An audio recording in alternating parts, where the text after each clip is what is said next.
हर हर महादेव, श्री शिवाय नमस्तुभ्यम। आइए आज के वीडियो में हम 16 सोमवार व्रत कथा का श्रवण करेंगे। एक बार भगवान महादेव की पृथ्वी लोक में भ्रमण करने की इच्छा हुई तो वह माता पार्वती के साथ भ्रमण पर निकल पड़े। भ्रमण करते करते वे विदर्भ देश की अमरावती नामक अति रमणीक नगरी में पहुंचे। अमरावती नगरी सभी तरह के सुखों से परिपूर्ण थी। वहां के राजा ने अति रमणीक शिव जी का मंदिर बनवाया था। उसमें भगवान महादेव भगवती पार्वती के साथ गए। वहां माता पार्वती भगवान शंकर जी से बोली, हे प्रभु, आज हम दोनों चौसर खेलेंगे। शिव जी ने माता पार्वती की बात को मान लिया और चौसर खेलने लगे। माता पार्वती ने मंदिर के पुजारी से पूछा, पुजारी जी बताओ, इस खेल में दोनों में से किसकी जीत होगी? पुजारी ने बिना विचारे ही कह दिया कि भगवान महादेव की जीत होगी। थोड़ी देर में खेल समाप्त हो गया और पार्वती जी की जीत हुई। अब माता पार्वती जी ने पुजारी को झूठ बोलने के अपराध में श्राप देना चाहा। तब भगवान महादेव ने पार्वती जी को बहुत समझाया, लेकिन वह नहीं मानी और उन्होंने पुजारी को कोढ़ी होने का श्राप दे दिया। कुछ समय बाद पार्वती जी के श्राप के अनुसार पुजारी के शरीर में कोढ़ पैदा हो गया। इस कारण पुजारी बहुत दुखी रहने लगा। इस प्रकार कष्ट भोगते हुए कई दिन बीत गए। एक दिन स्वर्ग लोक की अप्सराएं शिव जी का पूजा करने के लिए उसी मंदिर में आई और उन्होंने पुजारी के कोढ़ के कष्ट को देखकर बड़े दया भाव से उससे यह रोग होने का कारण पूछा। पुजारी ने निसंकोच सारी बात उन्हें बता दी। तब वे अप्सराएं बोली, हे पुजारी जी, तुम अधिक दुखी मत हो, भगवान शिव जी तुम्हारे कष्टों को दूर कर देंगे। तुम भक्ति भाव से 16 सोमवार का व्रत करो। पुजारी ने अप्सराओं से 16 सोमवार के व्रत की विधि पूछी। अप्सराओं ने बताया कि जिस दिन सोमवार हो उस दिन भक्ति के साथ व्रत करो और स्वच्छ वस्त्र पहनकर आधा सेर गेहूं का आटा लो और उसकी बाटी बनाकर गुड़ व घी मिलाकर चूरमा बनाओ। अब उसके 3 भाग करो। फिर घी, गुड़, धूप, दीप, पुंगी फल, बेलपत्र, जनेऊ जोड़ा, चंदन, अक्षत, पुष्प आदि के द्वारा प्रदोष काल में भगवान शंकर की विधि पूर्वक पूजा करो। पूजा करने के पश्चात तीनों भागों में से एक भाग शिव जी को अर्पण करो और बाकी 2 भागों को शिव जी के प्रसाद के रूप में उपस्थित जनों में बांट दो और फिर स्वयं भी प्रसाद ग्रहण करो। इस विधि से 16 सोमवार व्रत करो। फिर 17वें सोमवार के दिन पाव सेर गेहूं के आटे की बाटी बनाकर और उसमें घी तथा गुड़ मिलाकर चूरमा बनाओ और शिव जी का भोग लगाकर उपस्थित भक्तों में बांट दो। बाद में स्वयं सपरिवार प्रसाद ग्रहण करो तो भगवान शिव जी के कृपा से तुम्हारे मनोरथ पूर्ण हो जाएंगे। ऐसा कहकर अप्सराएं स्वर्ग को चली गईं। ब्राह्मण ने यथाविधि 16 सोमवार व्रत किया तथा भगवान शिव जी की कृपा से कोढ़ से मुक्त होकर आनंद पूर्वक रहने लगा। कुछ दिन बाद जब पुनः भगवान शिव और माता पार्वती उस मंदिर में आए तब ब्राह्मण को निरोग देखकर पार्वती जी ने ब्राह्मण से रोग मुक्त होने का उपाय पूछा तो ब्राह्मण ने 16 सोमवार व्रत के विषय में बता दिया। तब माता पार्वती ने अति प्रसन्न होकर ब्राह्मण से व्रत की विधि पूछी और फिर उसी विधि के अनुसार व्रत करने शुरू कर दिए।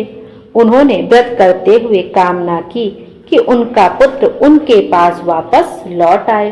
व्रत करने के बाद उनकी मनोकामना पूर्ण हुई और उनके रूठे हुए पुत्र स्वामी कार्तिकेय स्वयं माता के आज्ञाकारी हुए। कार्तिकेय जी ने अपने इस विचार परिवर्तन का रहस्य जानना चाहा और वे माता पार्वती से बोले, हे माता जी, आपने ऐसा कौन सा उपाय किया जिससे मेरा मन आपका आज्ञाकारी हुआ है। तब पार्वती जी ने कहा कि उन्होंने 16 सोमवार के व्रत किए थे। स्वामी कार्तिकेय जी बोले, मैं भी इस व्रत को करूंगा, क्योंकि मेरा प्रिय मित्र ब्राह्मण बहुत दुखी मन से प्रदेश गया है। मुझे उससे मिलने की बहुत इच्छा हो रही है। कार्तिकेय जी ने भी यह व्रत किया और उन्हें उनका प्रिय मित्र मिल गया। उस मित्र से उनसे इस आकस्मिक मिलन का रहस्य पूछा तो वे बोले, हे मित्र, मैंने तुमसे मिलने की इच्छा से 16 सोमवार का व्रत किया था। अब ब्राह्मण मित्र को भी अपने विवाह की इच्छा हुई। स्वामी कार्तिकेय जी से व्रत की विधि पूछकर उसने यथाविधि व्रत किया। व्रत के प्रभाव से जब वह किसी काम के संबंध में विदेश गया तो वहां के राजा की लड़की का स्वयंवर था। राजा ने शर्त रखी थी कि जिस राजकुमार के गले में उसकी हथिनी माला डालेगी वह उसी के साथ अपनी प्यारी पुत्री का विवाह कर देगा। भगवान शिव की कृपा से ब्राह्मण भी स्वयंवर देखने की इच्छा से राजसभा में एक ओर बैठ गया।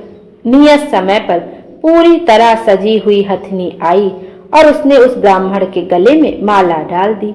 राजा की शर्त के अनुसार बड़ी धूमधाम से राजकुमारी का विवाह उस सुंदर ब्राह्मण के साथ कर दिया गया। राजा ने ब्राह्मण को बहुत सा धन और सम्मान देकर संतुष्ट किया। ब्राह्मण सुंदर राजकुमारी के साथ सुख से जीवन व्यतीत करने लगा।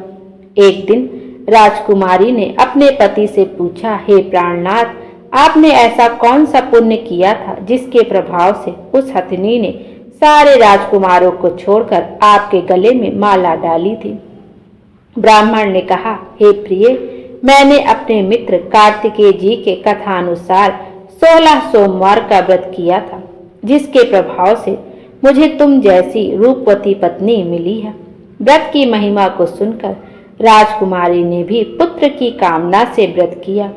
शिव जी की कृपा से उसने एक अति सुंदर, सुशील, धर्मात्मा और विद्वान पुत्र को जन्म दिया।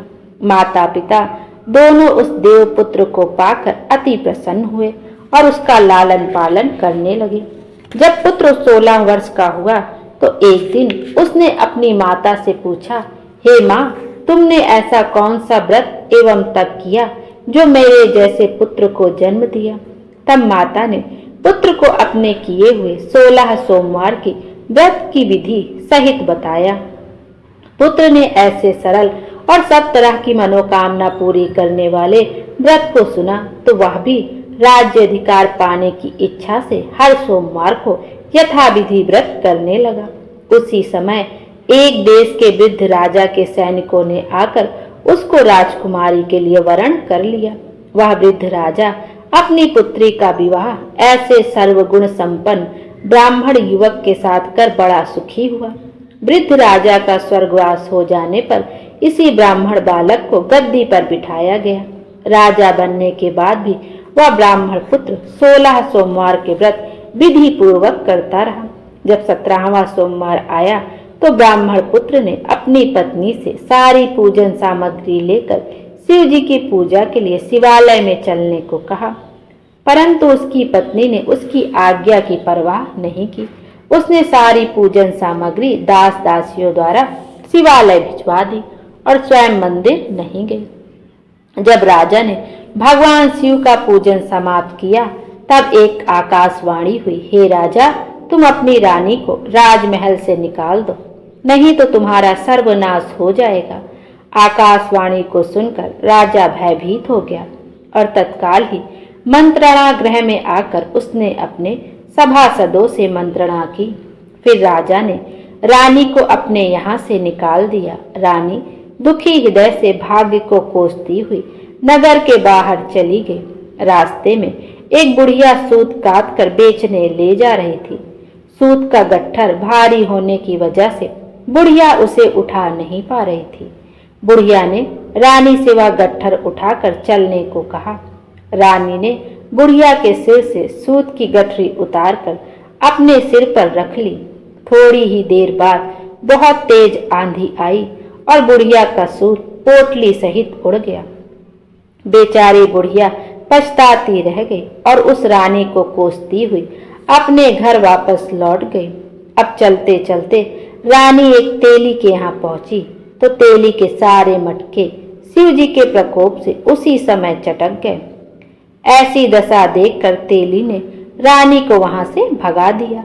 इस प्रकार रानी बहुत दुख पाती हुई एक नदी के तट पर पहुंची तो नदी का सारा जल सूख गया। फिर रानी एक सरोवर में सीढ़ी से उतरकर पानी पीने को गई तो उसके हाथ का जल से स्पर्श होते ही सरोवर के जल में असंख्य कीड़े तैरने लगे। रानी अपने भाग्य को दोष देते हुए उसी जल को पीकर पेड़ की शीतल छाया में विश्राम करने को गई। वह रानी जिस भी पेड़ के नीचे जाती उसी पेड़ के पत्ते तुरंत गिर जाते। वन, सरोवर और जल की ऐसी दशा देखकर गाय चराते ग्वालों ने समीप के मंदिर के पुजारी को सारी बातें बताई। पुजारी के कहने पर ग्वाले रानी को पकड़कर पुजारी के पास ले गए। रानी के मुख की कांति और शरीर की शोभा देखकर पुजारी ने सोचा कि यह अवश्य ही कोई किस्मत की मारी कुलीन स्त्री है।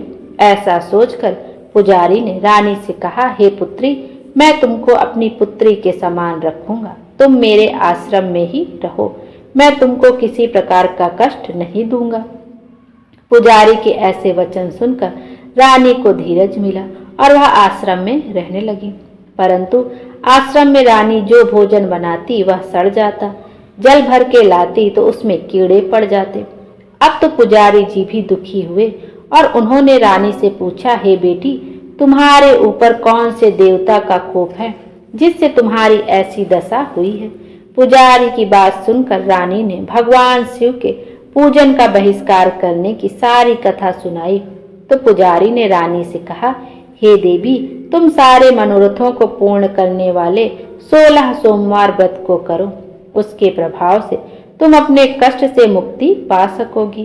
पुजारी की बात सुनकर रानी ने 16 सोमवार व्रत को विधिवत संपन्न किया और 17वें सोमवार को व्रत का उद्यापन किया। व्रत के प्रभाव से राजा के हृदय में विचार आया कि रानी को गए हुए बहुत समय व्यतीत हो गया है, वह ना जाने कहां कहां भटक रही होगी, उसे ढूंढकर वापस लाना चाहिए। यह सोचकर राजा ने रानी की तलाश में चारों दिशाओं में दूत भेजे।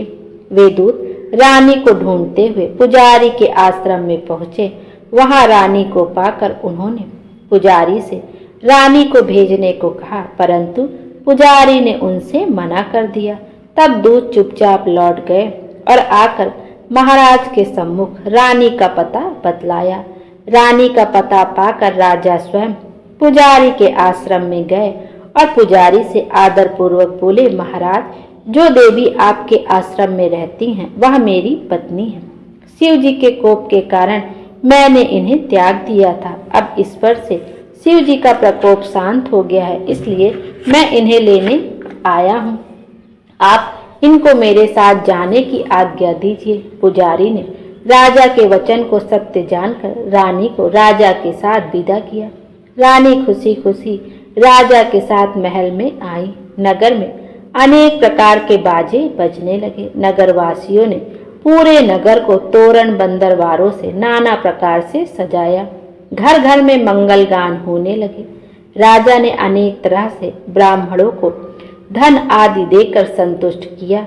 याचकों को अन्न, वस्त्र, धन आदि दिया। इस प्रकार राजा शिव जी की कृपा के पात्र हो राजधानी में रानी के साथ सुखपूर्वक रहने लगे। भगवान शिव जी की कृपा से उन्हें एक सुंदर पुत्र हुआ। विधिवत शिव पूजन करते हुए इस लोक में अनेक सुखों के भोगने के बाद वे दोनों शिव धाम को पधारे। इस प्रकार जो मनुष्य मनसा वाचा कर्मणा भक्ति सहित 16 सोमवार का व्रत पूजन इत्यादि विधिवत करता है वह इस लोक में सारे सुखों को भोगकर अंत में शिव धाम को प्राप्त होता है। यह व्रत समस्त मनोकामनाओं को पूर्ण करने वाला है। इति 16 सोमवार व्रत कथा समाप्त।